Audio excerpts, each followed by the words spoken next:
I never thought my own family would steal from me, but looking at my bank statement that Wednesday morning, I felt sick to my stomach. My name is Sarah Chen, 31, and until last week, I thought I had everything figured out. A successful career as a financial analyst at Morgan Stanley, a beautiful apartment in downtown Boston, and what I believed was a close-knit family. How wrong I was about that last part. The day started normally enough.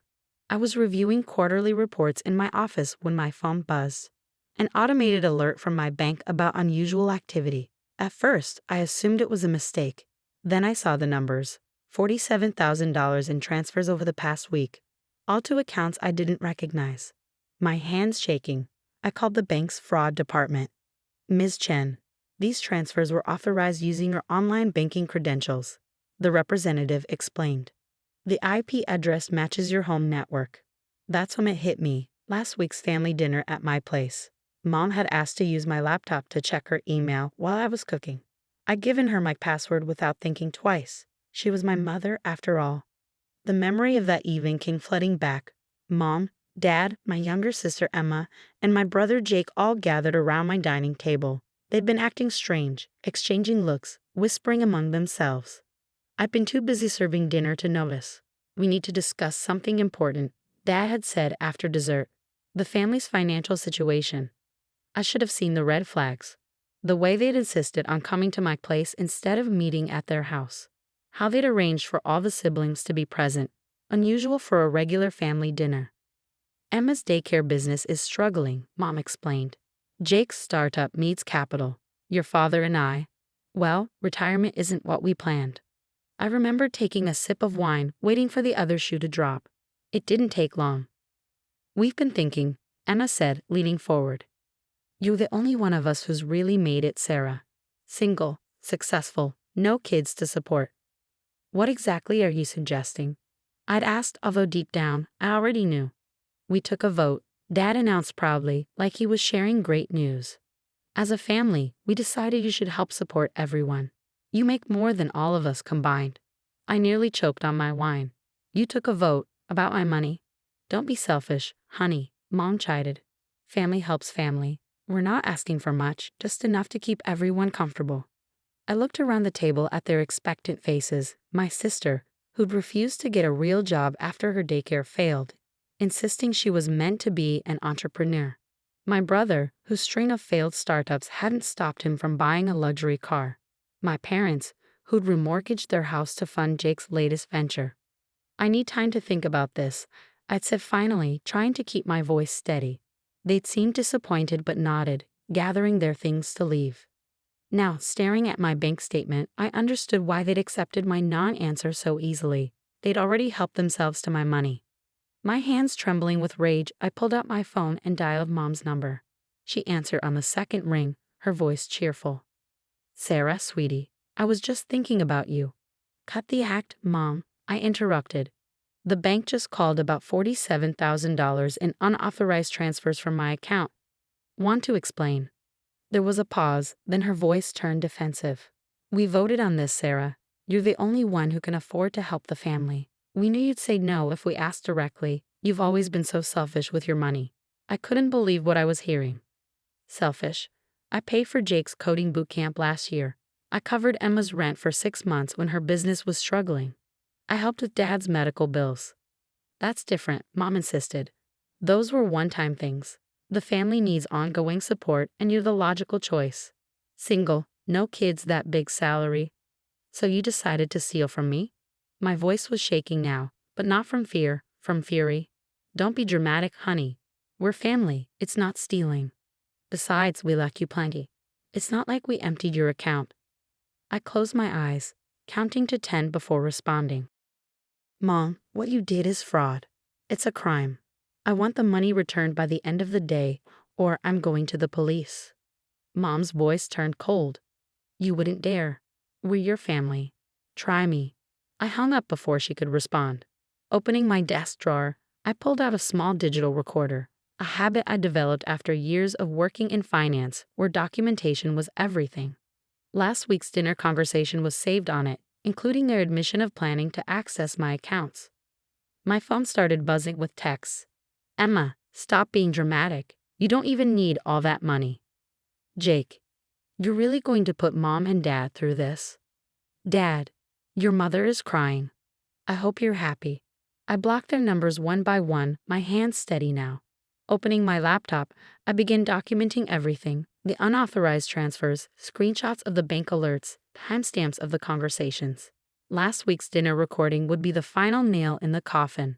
A new text came through from an unknown number. Mom using Dad's phone. Family meeting? Tonight, 7 p.m. Don't you dare go to the police before we talk. I smiled grimly, typing out my response. I'll be there, and I'm bringing something you all need to hear. Gathering my things, I left the office early. I had some preparations to make before tonight's meeting. They thought they could vote to steal my money? Well, I had a few surprises of my own planned. As I drove home, I thought about all the times I helped them over the years. The loans that were never repaid. The emergency expenses that somehow always fell to me. I'd been their safety net for so long, I hadn't noticed the net becoming a noose. But that ended today. Sometimes the hardest part of loving your family is learning when to stop letting them take advantage of you. Tonight, they'd learned that lesson too, whether they wanted to or not. The drive to my parents' suburban home felt longer than usual. My recorder sat in my purse, along with a folder containing all the bank statements and transfer records. I'd also brought something else, my resignation letter from the family ATM position, so to speak. I pulled into the driveway at exactly 7 p.m. Everyone's cars were already there. Of course, they'd arrive early to coordinate their stories. Through the living room window, I could see them huddled together, probably planning their attack strategy. Taking a deep breath, I grabbed my purse and headed for the door. Mom opened it before I could knock, her face a mask of maternal concern. Sarah, honey, we're so glad you came. We need to talk about this like adults. The living room fell silent as I entered. Dad sat in his usual recliner, looking stern. Emma and Jake occupied the couch, both trying to appear casual and failing miserably. A plate of Mom's famous chocolate chip cookies sat untouched on the coffee table, her classic manipulation tactic. Yes, I said, remaining standing. We do need to talk. Let's start with the $47,000 you stole from my account. Now that's exactly the kind of hostile attitude we don't need, Dad interjected, leaning forward. We're family. We make decisions as a family. Decisions about my money, without my consent. I pulled out my phone and set it on the coffee table. Did you know it's illegal to access someone's bank account without their permission, even if you're family? Emma rolled her eyes. Oh, please stop being so dramatic. It's not like you can't afford it. You make, what, $200,000 a year? Meanwhile, I'm struggling to keep my business afloat. The business you've refused to adapt despite losing money for 2 years straight. I shot back. The one you won't let anyone help restructure because you know what you're doing. That's not fair, Mom cut in. Your sister is following her dreams, just because you chose a soulless corporate job. A job that apparently makes me your personal piggy bank. I interrupted. Let's be clear about what happened here. You came to my house, distracted me while Mom stole my banking passwords, then helped yourselves to my money without my permission. Jake shifted uncomfortably. We tried to talk to you about helping the family, but you always make excuses. Excuses? I laughed incredulously. You mean like last month when I said no to investing in your third failed startup? The one you promised would be different this time. That's enough. Dad stood up, his face reddening. We made a family decision. You have more than enough money, and family helps family. Your mother and I sacrificed everything to put you through college, which I paid back, every cent, with interest. I cut in. But that's not even the point. This isn't about helping family. This is about theft. I reached into my purse and pulled out my recorder. Before we continue this discussion, I think we should all listen to something. Mom's face paled. What is that? Just a recording from our dinner last week. You know, when you were planning all this? I pressed play, and their voices filled the room. She's got too much money for her own good anyway, Jake's voice said. Once we have her passwords, we can set up regular transfers, Emma added. She'll be angry at first, but she'll get over it, Mom assured everyone. Better to ask forgiveness than permission, Dad chuckled. I stopped the recording. The room was dead silent. That's, Emma stammered, you can't record people without their permission. Actually, Massachusetts is a one-party consent state, I said calmly. I only needed my own permission to record that conversation. And I have lots more, every financial discussion we've had for the past year, in fact, including the ones where you planned this theft. It wasn't theft, Mom protested, but her voice wavered. We're family. Yes, you keep saying that, I said, pulling out the folder of bank statements. Family, like when you transferred $12,000 to Emma's personal account, not her business account, or the $15,000 to Jake's new consulting company, or the $20,000 to your joint account, Mom and Dad. Want to explain those? They exchanged panicked looks. Dad cleared his throat. Now, Sarah, let's not do anything hasty. Like go to the police, I suggested, or the FBI. Because unauthorized access to online banking falls under federal jurisdiction. You wouldn't, Mom whispered. We're your parents. Parents don't steal from their children, I said quietly. Parents don't exploit their children. And parents certainly don't organize their other children to help them rob their daughter's bank account. I stood up, smoothing my skirt. Here's what's going to happen. You have 24 hours to return every cent you took. If you don't, I'm going to the police with the recordings, bank records, and IP address logs showing exactly when and where you accessed my account. But we've already spent some of it, Jake admitted, looking at the floor. Then I suggest you take out loans, sell something, or figure something out fast. I picked up my phone. And one more thing, I'm done being the family ATM. No more loans, no more handouts, no more financial help of any kind. Sarah, please, Mom stood up, reaching for me. We can work this out. We're family. Stop saying that. I snapped, stepping back. Family doesn't do this to each other. Family doesn't vote to steal from each other. Family doesn't betray trust like this. Tears were streaming down Mom's face now, but I felt nothing. All those years of guilt trips, emotional manipulation, being made to feel selfish for having boundaries, they'd burned away, leaving only cold clarity. 24 hours, I repeated, heading for the door. And if you ever try to access my accounts again, I'll press charges immediately. You'll regret this, Emma called after me.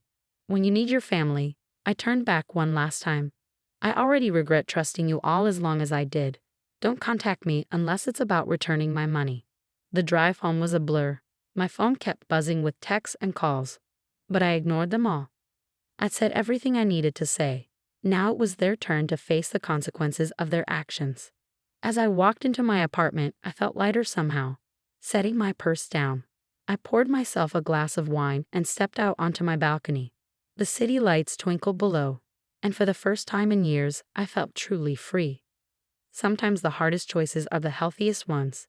Sometimes love means saying no, and sometimes the only way to help your family is to stop helping them at all. My phone buzzed again. A text from Dad. We'll find a way to return the money. Please don't do this to your mother. I didn't respond. They needed to learn that actions have consequences, that relationships have boundaries, and that trust, once broken, isn't easily repaired. Tomorrow would bring what it would bring. For tonight, I had stood my ground, found my voice, and finally, put myself first. The next morning, I woke up to 47 missed calls and over 100 text messages. My family had been busy all night, cycling through their usual tactics: guilt, anger, manipulation, and finally, desperation. Mom, I raised you better than this. How can you do this to your own mother? Emma, my landlord's threatening eviction. If I lose my apartment, it's on you. Jake, look, I can return some of it, but I already invested most of it in my startup. Dad, your mother hasn't slept all night. She's having chest pains. Are you happy now? I scrolled through them while sipping my morning coffee, feeling oddly detached. In the past, any one of these messages would have sent me spiraling into guilt. Now they just confirmed I'd made the right decision. My phone rang, an unknown number. Expecting another family member, I almost declined it, but something made me answer. Ms. Chen, this is Detective Morris from the Boston Police Department. We received an unusual complaint from your parents this morning. I sat up straighter. What kind of complaint? They're claiming you're extorting them. Something about threatening to press charges unless they pay you money. He sounded skeptical. Given the family relationship, I wanted to hear your side before proceeding. I couldn't help but laugh. Detective, I have recordings of my family planning to steal from my bank account, bank statements showing unauthorized transfers of $47,000, and IP logs proving they accessed my account without permission. I simply asked them to return what they stole. Silence on the line. Then, I see. And do you have documentation of all this? Every bit of it. Would you like me to come down to the station? Please do. This changes things considerably. An hour later, I sat in Detective Morris's office, laying out my evidence. His expression grew increasingly grave as he reviewed everything. Ms. Chen, your family committed several serious crimes here, he said finally. Bank fraud, unauthorized access, theft. Are you sure you don't want to press charges? Not yet, I replied. They have until 7 p.m. today to return the money. After that, he nodded, understanding. We'll keep this report on file. And don't worry about their complaint. It's clear they're trying to get ahead of their own criminal behavior. As I left the police station, my phone buzzed with a text from Mom. How dare you talk to the police? After everything we've done for you. I typed back, the police called Minnie about your false complaint. Would you like to explain that to the detective handling your fraud case? No response. Back at my apartment, I began taking precautions. I called my bank and changed all my passwords, adding extra security measures. I emailed my HR department to block any attempts to access my employment records. I even called my building security to put my family on a no-entry list. At 3 p.m., the first transfer came through, $15,000 from Jake. Had to sell my car. His accompanying text read, Hope you're happy. I wasn't happy, but I wasn't sad either. By 5 p.m., Emma had returned her share, $12,000. Borrowed it from my ex, she messaged. You've ruined everything. 6:30 p.m., and still nothing from my parents.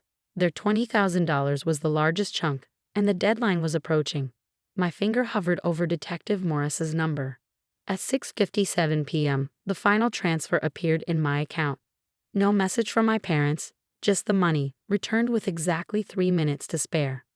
I thought I'd feel relieved. Instead, I felt empty. My family had stolen from me, tried to frame me when caught, and only returned the money under threat of prosecution. There was no apology, no acknowledgement of wrongdoing, just anger that their plan had failed. My doorbell rang. Through the security camera, I saw them all. Mom, Dad, Emma, and Jake, standing in the hallway. Sarah, open up, Mom called. We did what you wanted. We returned the money. Now let's talk like family. I pressed the intercom button. There's nothing to talk about. You stole from me, tried to file a false police report against me, and only returned the money to avoid charges. We're done. You can't just cut us off, Emma shouted. We're blood. Blood doesn't steal from blood, I replied calmly. Please leave before I call security. This isn't over, Jake warned. You'll need us someday. I watched through the camera as they finally left, their threats and pleading echoing down the hallway. They were right about one thing. This wasn't over, but not in the way they thought. Opening my laptop, I began typing. Dear family, your actions have shown me exactly where I stand with you, not as a daughter or sister, but as a convenient source of money. You've demonstrated that you'll steal from me, lie about me, and try to manipulate me without remorse. Consider this my final communication. Any further attempts to contact me, access my accounts, or harass me will result in immediate legal action. I have all the evidence needed to press charges, and next time, I won't give you a chance to return the money first. Goodbye, Sarah. I hit send, then blocked their email addresses too. Standing on my balcony, watching the sunset paint the sky in shades of pink and gold, I felt the last chains of obligation fall away. Sometimes the family you're born into shows you why you need to build your own family, one based on trust, respect, and genuine love, not manipulation and greed. My journey to that new family started today. 6 months can change everything. Half a year after my family's attempted theft, my life had transformed in ways I never expected. The first month was the hardest. They tried everything to regain control, showing up at my office. Security escorted them out, sending flying monkeys in the form of distant relatives. I blocked them all, even attempting to access my accounts again. The bank's new security measures stopped them cold.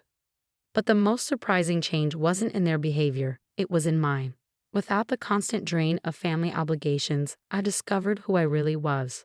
I joined a support group for victims of financial abuse, something I'd never considered myself to be before. Sitting in that circle of chairs every Wednesday evening, listening to others share similar stories of family exploitation, I finally understood. I wasn't alone, and I wasn't wrong to protect myself. The hardest part, I shared during one session, is that they still don't think they did anything wrong. In their minds, my money was family money and I was selfish for keeping it. Maria, our group facilitator, nodded in understanding. That's common with financial abusers. They feel entitled to your resources and they'll never acknowledge the theft because, in their minds, they were taking what was rightfully theirs. Those words stayed with me, helping me resist when guilt crept in during quiet moments. 3 months after the incident, I received a certified letter from my parents' lawyer. They were demanding repayment of all expenses related to my upbringing and education, an itemized list totaling over $300,000. I showed it to my own lawyer, who actually laughed. "This is desperate intimidation," she assured me. "They have no legal standing. Would you like me to respond?" "No," I decided. "They're trying to provoke a reaction. Let's not give them one." The letter joined my growing file of documentation, alongside the recordings and bank statements, just in case. 4 months in, Emma's daycare business finally failed. She tried to blame me in a lengthy social media post, claiming her selfish sister's abandonment had ruined her dreams. I didn't respond, but I did smile when several comments pointed out that her business had been failing long before our falling out. Jake's startup collapsed too. He sent me one final text before I blocked his new number. "I hope you're happy. Your own brother is bankrupt because you wouldn't help family." I was happy, but not because of their failures. I was happy because, for the first time in my adult life, I was living for myself. I took the vacation I'd always postponed because someone always needed money for an emergency. 2 weeks in Japan, exploring temples, eating incredible food, and not once checking my phone for desperate family messages. I started dating again, meeting Tom at a local photography class I finally had time to take. He was kind, successful in his own right, and most importantly, understood boundaries. When I told him about my family situation on our third date, he didn't judge or push. "Family should lift you up, not drain you dry," he said simply. 5 months after the theft attempt, I got the promotion I've been working toward. Executive Director of Financial Analysis, with a substantial raise and equity package. In the past, I would have kept this news quiet, knowing my family would see it as an opportunity to demand more. Now, I celebrated openly with my friends and colleagues.